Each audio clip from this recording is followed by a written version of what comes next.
Wednesday, October 19th, 2016. Monaco 64 here, home of alternative economics and contrarian views. So, moving more towards geopolitics or politics today, and the power, kind of the power behind the scenes that we never see. And I like to talk about a strategy that's used by the powers that be to discredit real opposition. And it's called l'infamie, which is basically French for infamy. And it's been a strategy used for hundreds of years. And the reason I'm talking about this is because back in May 2007, I wrote an article which was actually posted on marketoracle.co.uk, and it's called Ron Paul, Gold, and L'infamie, or Infamy. And I'll read a bit. I don't have to quote because I wrote it. So, and it's in the book, in the article, I say William Guy Carr, in his book entitled Pawns in the Game, which is a very interesting book here, written by a Canadian officer. He was a retired commander of the Royal Canadian Navy, and he lived from 1895 to 1959, William Guy Carr. So he describes how the powers that be have throughout history tried to discredit people or institutions that have threatened their power. The strategy described by Mr. Carr is called l'infamie, which is French for infamy. In Pawns of the Game, Carr describes how campaigns of l'infamie were started against Louis XVI and Marie Antoinette during the French Revolution, and also against Tsar Nicholas II during the Soviet Revolution of 1917. Human nature does not alter with the passage of time, and with that in mind, we have detected the following campaigns of l'infamie. And I continue. This is from 2007. Back in April of 2004, the Financial Times of London, this is l'infamie against gold as, as a currency or money. So, the Financial Times of London started a campaign of l'infamie against gold and the concept of sound money. In an editorial entitled Going Gold, the anonymous FT writer ended his diatribe against the yellow metal by saying, and I quote the guy, "Whatever the speed, the direction is clear. Gold is on its way out as an investment and reserve asset. 3 cheers for that." So, and I continue. All we at For Sound Money, that's my blog that you can go to, forsoundmoney.com, can say is that since the FT of London tried to discredit gold, the price of this barbarous relic has risen from $400.65 an ounce to $655.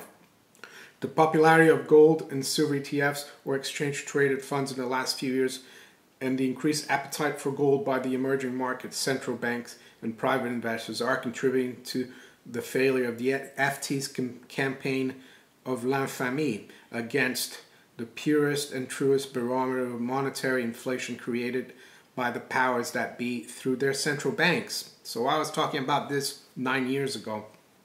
So, and now I go towards the end of the small article when I say, forward to May 2007, and we now see a campaign of l'infamie being directed against Republican presidential hopeful Ron Paul by the powers that be through their media channels, or so-called mainstream media. The power behind Ron Paul's message is the truth of his message that does not please the powers that be in their mainstream media. Ron Paul won the MSNBC GOP debate and then came second in the Fox News GOP debate, according to a Fox News telephone poll. Fox News has tried to discredit Ron Paul after his recent successes, and Michigan GOP leader Saul Anuzes has tried to bar Dr. Paul from future debates. The Michigan GOP got so many calls, emails, and faxes in protest that it decided to back down from its campaign to bar Ron Paul from future debates. So, and I conclude the article by saying, like with gold, the powers that be are having a difficult time suppressing Ron Paul's message of liberty, truth, and common sense. It is not surprising that Ron Paul is also the proponent of constitutional money and the gold and silver-backed monetary system. We at For Sound Money think Ron Paul's stock is only starting its bull market. We think the current bull market in gold goes hand in hand with Dr. Paul's growing popularity. And that was true. You know, he became, you know, he's become even more popular. I don't think many people knew Ron Paul that much back in 2007, but nowadays Ron Paul is a household name. And the reason I'm talking about this is because we've seen the same campaign of l'infamie or infamy against Donald Trump in the last few weeks. You know, the powers that be see that he's doing really well and the movement is growing. He's got great support. He was leading in the polls. So they've thrown a campaign to discredit him, which is called l'infamie. So I go back to page 34 in the book, and I read from the book, and I quote, it says, their next move was to have him initiated into Illuminism. He was sworn to secrecy and unlimited obedience under pain of death. The next move was to lead him into compromising situations which mysteriously became public. This method of destroying a man's character became known as the practice of l'infamie. Because of scandals and organized distraction, Mirabeau was ostracized by many of his social equals. His resentment produced a desire for revenge, and thus he embraced the revolutionary cause. That was to do with the French Revolution. So, you see, the same kind of influence and power that led to the French Revolution and all the campaigns of infamy, and also for Tsar Nicholas II.